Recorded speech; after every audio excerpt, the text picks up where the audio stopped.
ජනප්‍රිය රංගන ශිල්පී හේමා රණසිංහ වැලවත්ත පොලිස් ස්ථානයට බාර වුණාට පස්සේ තුන්වෙනිදා ඔහුව අත්අඩංගුවට අරගෙන තියෙනවා කියලා පොලිස් මාධ්‍ය ප්‍රකාශකයෝ සහ විවිධ මාධ්‍ය වාර්තා කරලා තියෙනවා.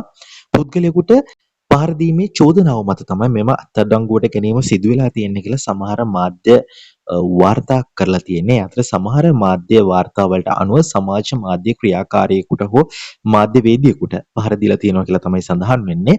සිද්ධිය ජනවාරි 8 වෙනිදා සිදු වුණු බවත් ඒ සම්බන්ධයෙන් පොලිසිය විසින් කිහිප විටම පෙනී සිටින ලෙස දැනුම් දුන්නත් ඔහු එය මගහැර තිබුණු බවත් තමයි වාර්තා කරන්නේ. සැකකරු ගල්කිස්ස මහේස්ත්‍රාත් අධිකරණයට ඉදිරිපත් කිරීමට නියමිතයි කියලා සඳහන් වෙනවා.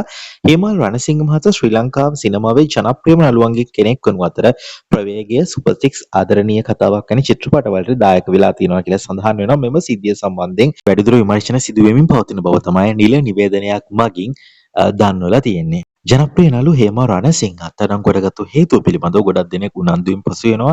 ඇයි කියන කාරණාව පොලිසිය විසින් ඒ බව අනාවරණය කරලා තියෙනවා. උපුටා ගැනීම වැල්ලවත්ත හැවලොක් සිටි වෙළඳ සංකීර්ණයේ පිහිටන සිනමා හල ඉදිරිපිට 2026 1/8 වන දින පැවති චිත්‍රපට මුහුරත් උළෙලකට සහභාගී වූ රංගන ශිල්පියෙකු අවසානයේ එම උළෙලට සහභාගී වූ වෙළඳන්නේ නිර්මාණ ශිල්පියෙකුට පහර දීම සිදු කරන ලද පැමිණිල්ලක් අනුව වැල්ලවත්ත පොලිස් ස්ථානයේ අදාළ රංගන ශිල්පියාට 2026 2/3 වන දින අත්අඩංගුවට අරගෙන තියෙනවා කියලා තමයි කියන්නේ. සැකකරුට අවස්ථා කිහිපයකදීම පොලිසිය වෙත ඉදිරිපත් වීමට දැනුම් දුන්නත් නොපැමිණ සිටි අතර 2026 2/3 වන දින නීතිඥයෙකු මාර්ගයෙන් සැකකරු පොලිස් ස්ථානයට ඉදිරිපත් වීමේදී අත්අඩංගුවට ගැනීම සිදු කරා කියලා තමයි සඳහන් කරන්නේ. වැලවත පොලිස් ස්ථානය විසින් සිද්ධියට අදාළ CCTV දර්ශන ගල්කිස්ස මහේස්ත්‍රාත් අධිකරණය වෙත ඉදිරිපත් කරලා කරුණු වාර්තා කරලා තියෙනවා කියලා තමයි සඳහන් වෙන්නේ. සැකකරු වැඩිදුර වාර්තාවක් සමග 2026 2/3 වන දින ගරු අධිකරණය වෙත ඉදිරිපත් කිරීමට නියමිතයි කියලා තමයි පොලිස් මාධ්‍ය ප්‍රකාශක සඳහන් කරන්නේ. හේමාල් රණසිංහ කියලා කියන්නේ අපි කවුරුත් ආදරය කරන අපි හැමෝම හොඳින් දන්නා නළුවෙක්. ඒ රංගන ශිල්පියෙක් විදිහට ඊටමත් ගෞරවනීය චරිතයක් ඔහු ගත කරලා තිනවා මේ පුරා වසර ගණනාවක් සිටම. හරිම ගෞරවනීය චරිතයක් විදිහට අපිට කටපුරා කියන්න පුළුවන් චරිතයක් තමයි හේමා රණසිංහ කියලා කියන්නේ.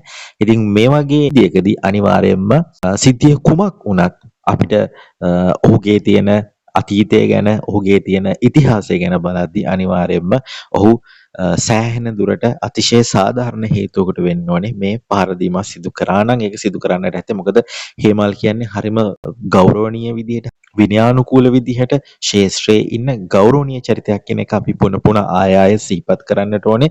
තමන්ගේ නමට කැලලක් ඇති කරගන්නේ නැති වෙන විදිහට ඒ වගේම තමන්ගේ ප්‍රේක්ෂකයන්ට හරිම ආදරෙන් හරිම නිහතමානීව සලකන රංගන ශිල්පියෙක් කියලා අපි කවුරුත් දන්නවා. ඒ විතරක් නෙමෙයි ශේෂ්ත්‍රයේ ඉන්න ප්‍රවීණයන්ට සමකාලීනයන්ට නවකයන්ට සියලුම දෙනාට හරිම ආදරෙන් හරිම නිහතමානීව සලකන මේ වගේ කලාකරුවෙක් රංගන ශිල්පියෙක් කියලා කියන්නේ අපි ඇත්තටම රැක ගන්නම ඕන චරිතයක්. ශ්‍රී ලංකාව වගේ අපේ රටක අපේ ශේෂ්ත්‍රයේ කලා ශේෂ්ත්‍රය ඉහළට ඔප්නංවන්නට කලා ශේෂ්ත්‍රයේ උන්නතියට හේමා රණසිංහ වගේ නළුවෝ කියලා කියන්නේ හේමා රණසිංහ වගේ රංගන ශිල්පීන් කියලා කියන්නේ අපිට ඇත්තටම සම්පතක්. ඉතින් ඒ නිසා අපි ප්‍රේක්ෂකයන් විදිහට අපි ශ්‍රී ලාංකික ජනතාව විදිහට අපි සියලු දෙනාම එකවන්ව සහයෝගය දක්වන්න ඕනේ මේ වගේ අපේ රංගන ශිල්පියෙක්ව මේ වගේ අවස්ථාවක ආරක්ෂා කරගන්න. මොකද නීතිය කාටත් පොදුයි. ඒක සියල්ල හරින් නමුත් හේමා රණසිංහ කියලා කියන්නේ ඇත්තටම ගෞරවනීය ඉතාමත් හිත හොඳ නිහතමානී චරිතයක්. ඉතින් ඒ නිසා ඔහු වෙනුවෙන් ඔහුට